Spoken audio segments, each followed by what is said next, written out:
A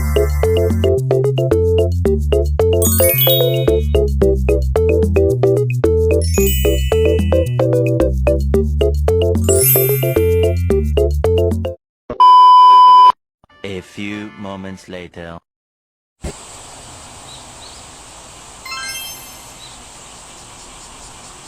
Selamat datang di Universitas Mitra Bangsa. Tunggu kak, saya kan belum daftar, kok udah diseret aja? Tenang aja. Nah, sebagai sambutan VIP, nih khusus buat kamu aku kasih goodie bag eksklusif. Ingat ya, ini isinya formulir pendaftaran dan starter pack untuk kuliah, bukan sembako. Nah, tinggal kamu isi deh untuk pendaftaran Umiba. Sekalian aku pakein alma mater Umiba ya. Isi pikiranku kamu jadi selalu banyak. Wih, aku ngerasa kece banget nih. Oke lanjut, ini ada ruangan pendaftaran mahasiswa baru. Di samping ruang pendaftaran mahasiswa baru, ada perpustakaan nih. Lihat deh, rapih dan koleksinya lengkap banget. Gak cuma nyaman, buku di sini super lengkap. Kamu wajib baca buku ini. Indonesia menang! Nah, coba lihat ke sini. Ini dia markasnya para penggerak kampus, ruang BEM, sebelahnya ruang fakultas. Oke, lanjut kita ke lantai 2 yuk. Ini ada stage kebanggaan kita, Universitas Mitra Bangsa. Megah dan estetik banget kan buat spot Umiba? Wah, keren banget. Ini banyak sekali prestasinya dari mahasiswa Umiba. Nah, di samping lemari piala tadi ada ruang dekan dan ruang wakil rektor. Wow, ini piagam prestasi ya kak. Panjang banget sepanjang jalan kenangan. Mantap banget deh, ini isinya sertifikat dan penghargaan Umiba semua. Oke lanjut, kita masuk ke sini deh. Tara, ini dia lab komputer Umiba, fasilitas tempur mahasiswa dengan suasana yang bersih dan nyaman. Sekarang kita udah tiba di lantai 3 nih. Nah, di lorong ini ada beberapa kelas yang isinya mahasiswa untuk menuntut ilmu. Wah, ada kelas. Halo kakak-kakak, permisi ya, izin tur dadakan. Semangat belajarnya. Hehehe. Nah, ini dia jantungnya akademi kita, ruang dosen. Kita intip yuk. Di sini ada bapak dosen dan ibu dosen yang lagi sibuk tapi tetap stunning. Nah, ini dia spot terakhir yang paling penting, yaitu toilet kampus. Wah, bener sih. Ini spot wajib buat mirror selfie dan outfit check. Nah, formulir udah aman, tour VIP juga udah kelar, karena kamu udah resmi jadi maba Umiba. Sekarang waktunya kamu pulang. Hus, sana balik. Sampai ketemu di kelas ya.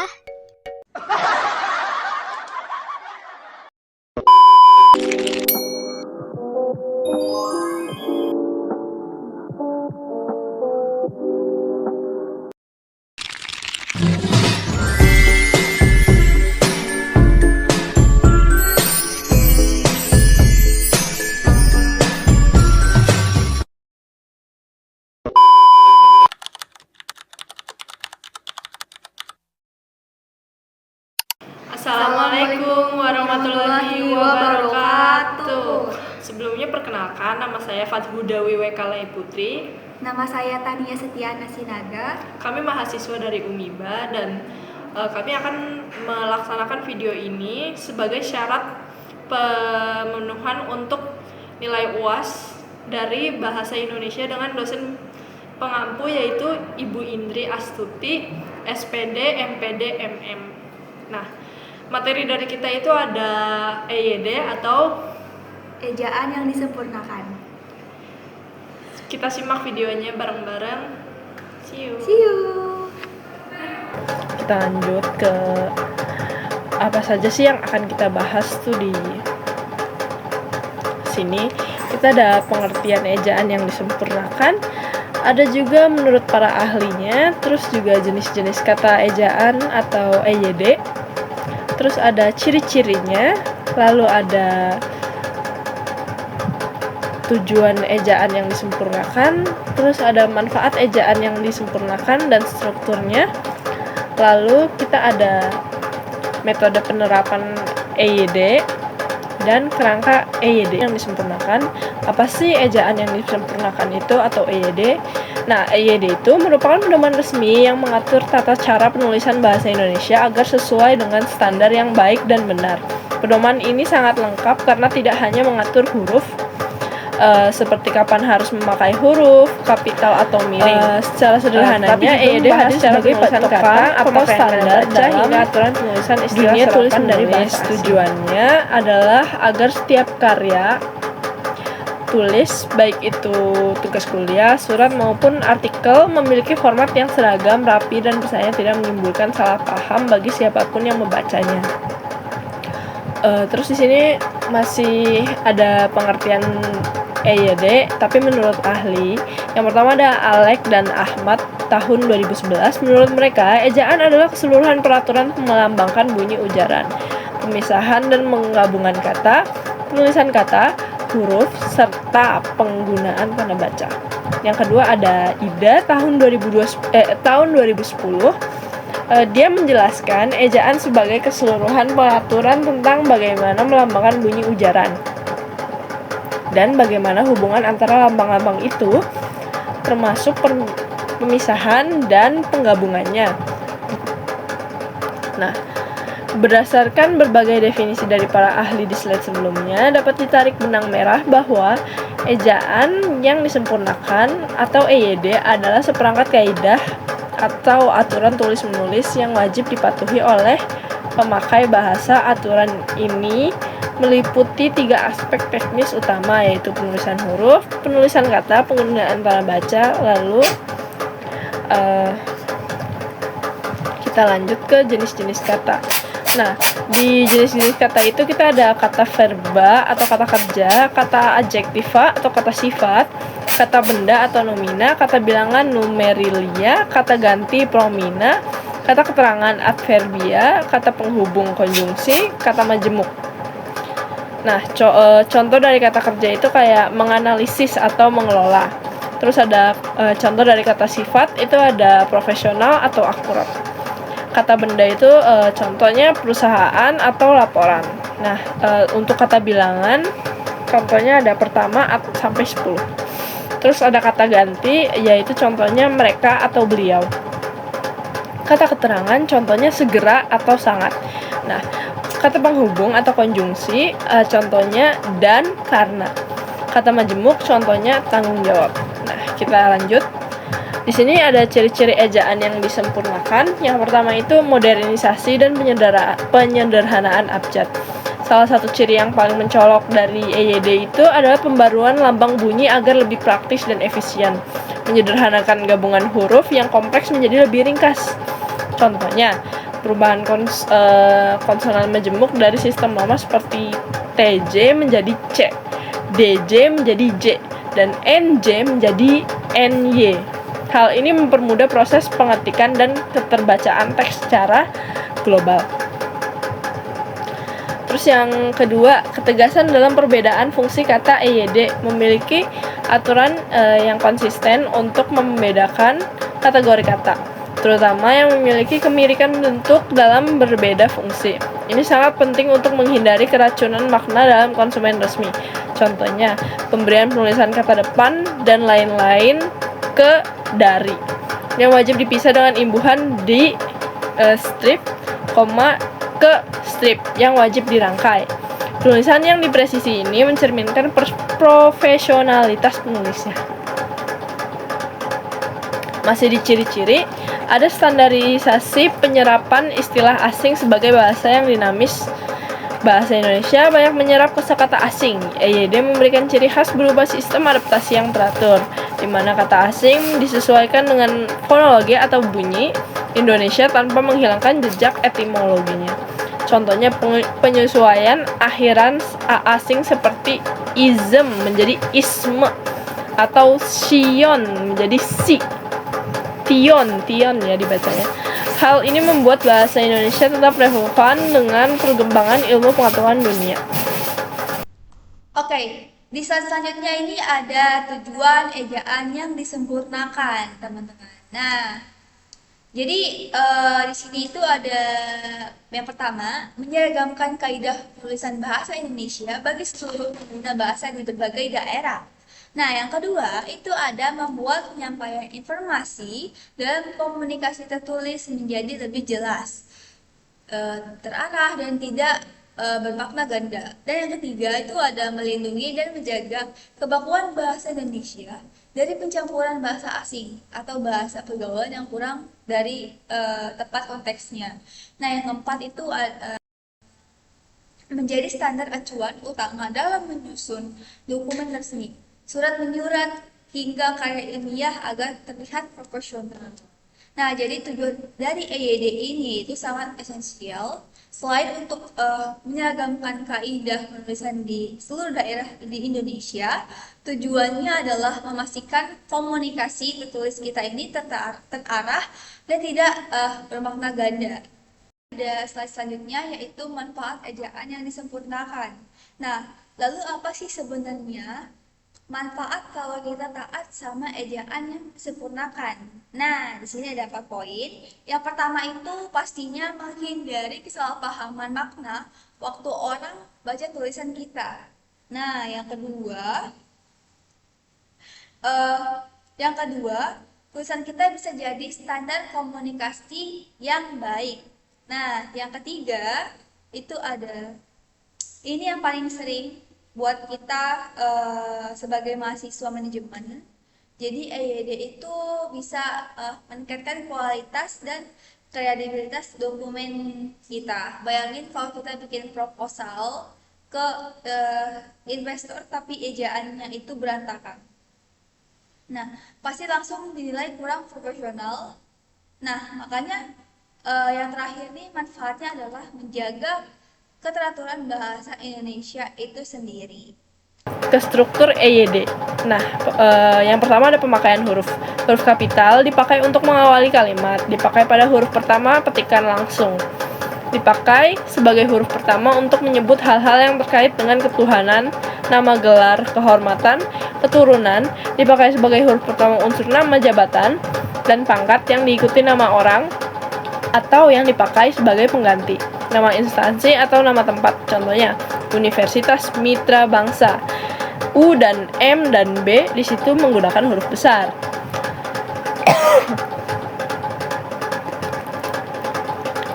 Nah, terus ada huruf miring dipakai untuk menuliskan judul buku, nama majalah, atau menegaskan istilah dari bahasa asing dan bahasa daerah yang belum diserap sepenuhnya.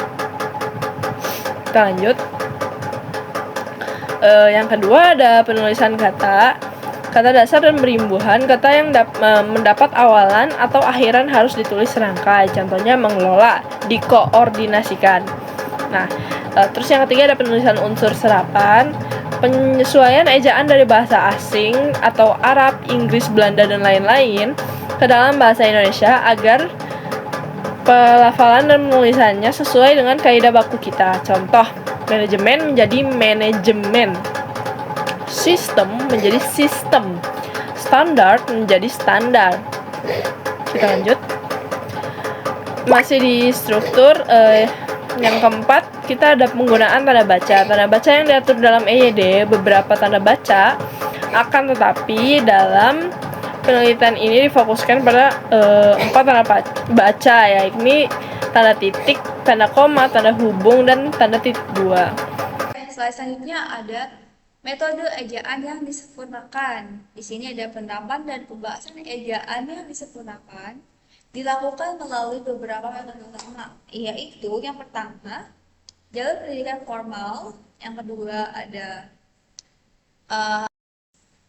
akademik standar administrasi profesional, yang ketiga ada proses penyuntingan atau editing, yang keempat ada pemanfaatan teknologi digital. Nah, jadi penerapan EYD ini nggak terjadi dengan sendirinya aja guys, tapi lewat beberapa metode. Biasanya kita belajar ini lewat jalur pendidikan formal kayak mata kuliah bahasa Indonesia, hari ini. Terus EYD juga dipakai sebagai standar yang mutlak di administrasi yang profesional. Jadi pegangan para editor buat menyunting buku atau majalah, dan untungnya sekarang gampang banget buat diakses lewat teknologi digital kayak website ejaan Kemdikbud gitu. Selanjutnya ini ada kerangka ejaan yang disempurnakan.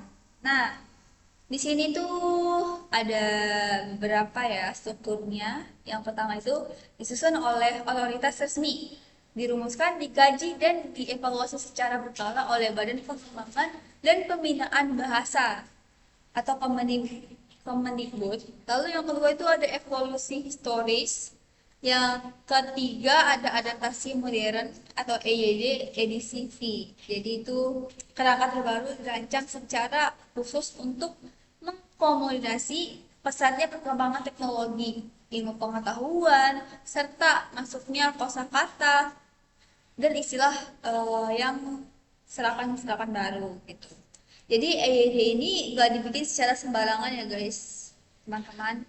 Kerangkanya itu disusun resmi sama Badan Pengembangan dan Pembinaan Bahasa. Jadi secara historis EYD ini dari evolusi panjang, mulai dari ejaan Fund of Jusdison tahun 1901 sampai jadi EYD edisi V.